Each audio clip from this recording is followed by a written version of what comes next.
আজকে সকালবেলা উঠেই বেরিয়ে পড়লাম মাঠের উদ্দেশ্যে। তার কারণ কালকের রাতে আমাদের এখানে হালকা ঝড় বৃষ্টি হয়েছে। যে কারণে আমাদের মাঠে একটা হালকা টোপ মতো আছে পিঁপারের ছাউনি দেওয়া। তো সেটা নাকি একধারে হেলে পড়ে যাচ্ছে। তো যে কারণে আব্বু আমাকে সকালবেলা যেতে বলেছিল। সো আমিও মনে করলাম একটা ছোট্ট করে ভিডিও করে নিই, যেটা তোমাদেরকে দেখানো যাবে যে আমাদের মাঠটা কত সুন্দর। সো বন্ধুরা, এই দেখো, এই যে টোমের ছাউনি মানে পেপারের ছাউনি দেওয়া আছে, এটা একধারে হেলে সত্যিই পড়ে যাচ্ছে। তো এটা তো একার দ্বারায় ঠিক করা সম্ভব নয়। আব্বু আর মা আসুক, তত সময় আমি তোমাদেরকে আমার মাঠের ভিউটা দেখাই। এই দেখো বন্ধুরা, এগুলো হলো পেঁপে গাছ। এগুলো ঠিক এই যে পেপারের ছাউনি দেওয়া আছে এর পাশেই মানে বসানো হয়েছে। সো এগুলো এখনও অনেক বড় হবে। এগুলো দেখতেও কত সুন্দর লাগছে দেখো। তো তারপরে দেখো, এই যে লম্বা লাইন বরাবর দেখছো, এগুলো সব সুপারির চারা। এগুলো আলের ধার বরাবর বসানো হয়েছে। ওধারের আলের ধার বরাবরও এই সেম বসানো আছে সুপারি গাছ। সো তারপরে দেখো বন্ধুরা, এই হলো আমাদের শ্যালো মেশিন। আমাদের যত জমি আছে সেই জমিতে জল দেওয়ার জন্য এই শ্যালো মেশিনটাই ব্যবহার করা হয়। এটা হলো মেশিন, এটা থেকেই জল বার করে।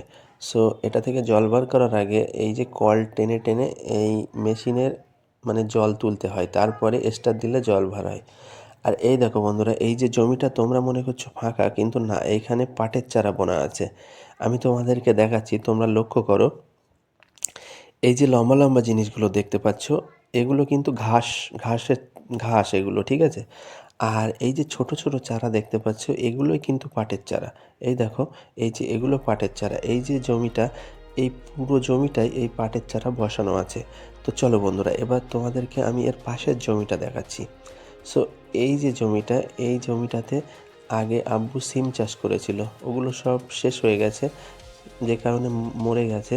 তো তারপরে এখন যেটা আছে সেটা হলো এইখানে টমেটো গাছ আছে এবং ঝিঙের চারা আছে।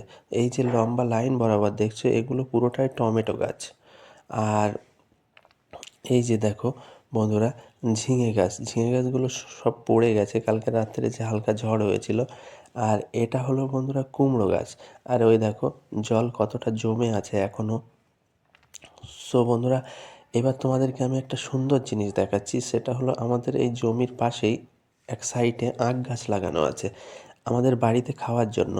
তো দেখো, এটা দেখতে কত সুন্দর লাগছে।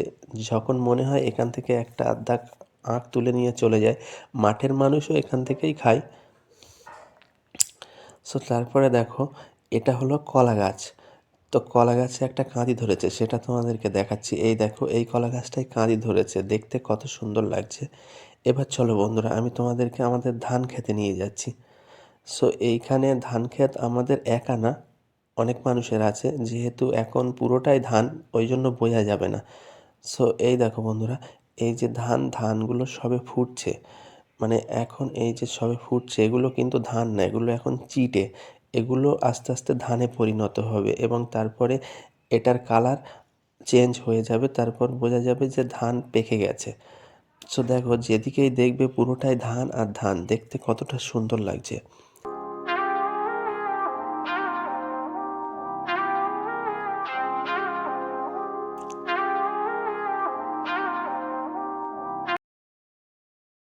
সো বন্ধুরা, এবার আব্বু আর আম্মু ডাকছে, চলো এবার আমাদের সেই পেপারের ছাউনির টংটা ঠিক করি। এখানে আমাদের মাঠের বেশি কিছু জিনিস রাখা হয় না, এখানে টুকটাক জিনিসগুলো রাখা হয়। যেমন মাঠের কোদাল, বা এই অল্প কিছুটা দেখো সরিষা গাছ, আমাদের যে ধান ঝাড়ার ঝালন বলে। তো এই সব জিনিসগুলো এইখানে রাখা হয়। তো তারপর আমাদের তিনজনের এই টোমটা ঠিক করতে অনেক সময় লেগে গেল। তার কারণ এই যে পিঁপারের ছাউনিটা, এর চারটে খুঁটি চারটেই নষ্ট হয়ে গিয়েছিল। যে কারণে মাটিতে আবার গর্ত খুঁড়ে নতুন করে চারটে খুঁটি চারটেই পুঁতলাম।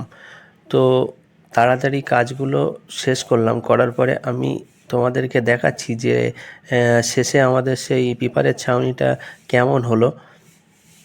সো বন্ধুরা, এই দেখো সেই পিঁপারের ছাউনিটা এখন মোটামুটি টানটন দিয়ে চারটে খুঁটি পুঁতে এখন চলার মতো হয়েছে। আশা করি ভীষণ জোরে ঝড় বৃষ্টি না হলে এখন আবার কিছুদিন চলবে।